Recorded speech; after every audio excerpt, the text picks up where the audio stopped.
Shalom, salam sejahtera untuk kita semua, salam sehat. Kembali kita akan mendengarkan sapaan Sabda Tuhan di hari ini, hari Jumat tanggal 28 Mei 2021. Sebelumnya mari kita bersama berdoa, mohon bimbingan Roh Kudus Tuhan.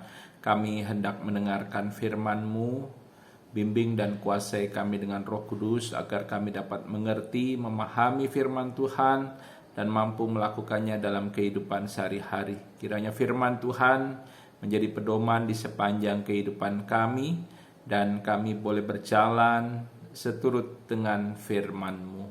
Inilah kami anak-anak-Mu, bersabdalah kepada kami sedia untuk mendengar. Amin.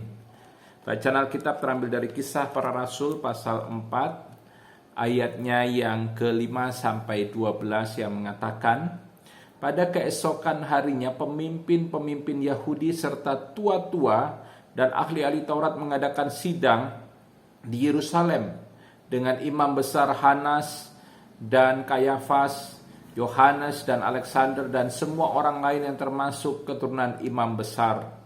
Lalu Petrus dan Yohanes dihadapkan kepada sidang itu dan mulai diperiksa dengan pertanyaan ini. Dengan kuasa manakah atau dalam nama siapakah kamu bertindak demikian itu? Maka jawab Petrus penuh dengan Roh Kudus, hai pemimpin-pemimpin umat dan tua-tua, jika kami sekarang harus diperiksa karena suatu kebajikan kepada seorang sakit dan harus menerangkan dengan kuasa manakah orang itu disembuhkan, maka ketahuilah oleh kamu sekalian dan oleh seluruh umat Israel, bahwa dalam nama Yesus Kristus orang Nazaret yang telah kamu salibkan, tetapi yang telah dibangkitkan Allah dari antara orang mati, bahwa oleh karena Yesus itulah orang ini berdiri dengan sehat sekarang di depan kamu. Yesus adalah batu yang dibuang oleh tukang-tukang bangunan, yaitu kamu sendiri, namun ia telah menjadi batu penjuru. Dan keselamatan tidak ada di dalam siapapun juga selain di dalam Dia, sebab di bawah kolong langit ini tidak ada nama lain yang diberikan kepada manusia yang olehnya kita dapat diselamatkan. Yang berbahagia, kata Yesus, adalah mereka yang mendengarkan firman Tuhan serta memeliharanya dalam hidup sehari-hari. Terpujilah Tuhan Yesus. Saudara-saudara yang dikasihi oleh Tuhan, seorang presiden Amerika Serikat bernama Abraham Lincoln pernah mengatakan demikian.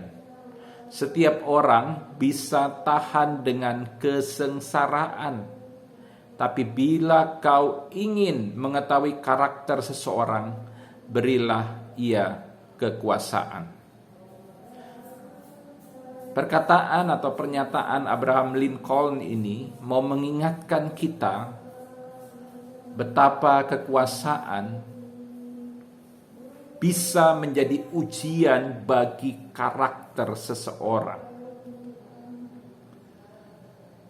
Ada orang yang sebelum dia memegang satu kekuasaan, dia begitu idealis dan gencar bersuara tentang kebenaran dan keadilan. Namun ketika diberi kuasa, maka mungkin dia akan diam 1000 bahasa terhadap kebenaran dan ketidakbenaran dan ketidakadilan. Kenapa dia diam? Mungkin ia khawatir. Kalau ia menyuarakan kebenaran dan keadilan, maka kekuasaannya itu akan digusur, akan hilang dan lenyap, dan digantikan oleh orang lain. Ada orang yang tadinya sebelum memegang kekuasaan dia menjadi pribadi yang baik, suka memberi, suka menolong, tetapi ketika dia diberi kuasa, dia menjadi seorang yang jahat, seorang yang menindas orang lain. Kuasa dapat memperlihatkan karakter yang ada dalam diri seseorang. Orang yang serakah, yang tadinya mungkin tidak terlihat serakah, tapi ketika diberi kekuasaan, keserakahannya itu akan terlihat.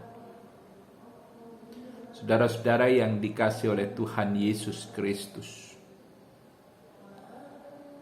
yang jelas bahwa kekuasaan itu harus dipakai, digunakan untuk mewujudkan yang baik, yang benar, adil, bukan untuk menindas dan menghancurkan.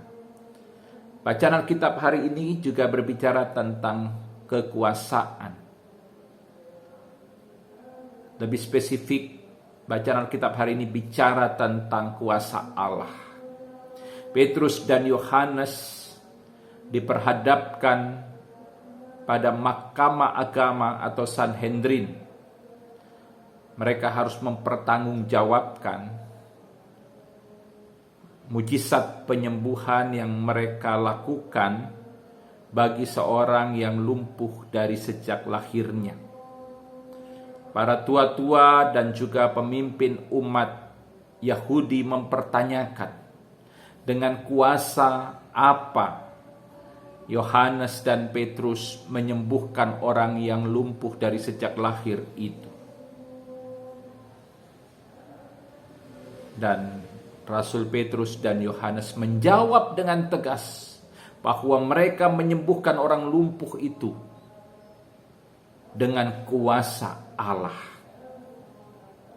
Oleh karena kekuatan kuasa Allah di dalam Yesus Kristus, maka mereka akhirnya dapat menyembuhkan orang yang lumpuh itu. Hanya oleh karena kuasa Tuhan Yesus, orang lumpuh itu disembuhkan, bukan dengan kuasa lain. Di sini kita melihat bahwa Petrus dan Yohanes diberi kuasa oleh Allah untuk menyembuhkan. Ketika kuasa itu diberi, Petrus dan Yohanes bukan memakai kuasa itu untuk menindas, untuk membuat orang lain menderita. Tapi kuasa yang diberikan Allah itu digunakan untuk menyembuhkan orang sakit. Sehingga orang yang sakit itu memiliki masa depan. Ia boleh mengalami damai sejahtera Tuhan. Di sini kita memahami bahwa kuasa yang diberikan Allah kepada manusia untuk mewujudkan damai sejahtera, menghadirkan tanda-tanda kerajaan Allah, kuasa yang diberikan Allah kepada seseorang, khususnya orang percaya, harus dipakai untuk mewujudkan keadilan, kebenaran, pemulihan, bukan untuk menindas ataupun menyakiti orang lain, membuat orang lain menderita. Saudara-saudara yang dikasihi Tuhan, firman Tuhan hari ini mengingatkan kita. Yang pertama, kita diingatkan bahwa ketika kita mengalami pemulihan, ketika kita boleh sembuh dari sakit, ketika usaha-usaha kita boleh kembali berjalan lancar setelah pandemi COVID, mungkin usaha kita agak seret, namun kemudian kita boleh merasa bahwa usaha kita semakin lancar di beberapa hari belakangan ini. Itu semua terjadi karena kuasa Tuhan. Kuasa Tuhan yang membuat kita pulih. Kuasa Tuhan yang membuat kita sembuh. Kuasa Tuhan yang membuat usaha kita boleh berjalan dengan baik dan lancar. Dan yang kedua, kita diingatkan, kuasa diberikan Tuhan kepada manusia, khususnya orang percaya, untuk menghadirkan damai sejahtera, untuk menghadirkan tanda-tanda kerajaan Allah. Kuasa itu diberikan Tuhan bagi manusia, secara khusus orang percaya, untuk mewujudkan keadilan, kebenaran, bukan untuk menindas, menyengsarakan orang lain. Mari kita menghayati kuasa Tuhan dalam hidup kita. Dan ketika kita diberi kuasa oleh Tuhan, mari kita gunakan untuk menghadirkan damai sejahtera Tuhan, mewujudkan kebenaran, keadilan yang Allah kehendaki, mewujudkan akan sukacita dan juga tanda-tanda kerajaan Allah.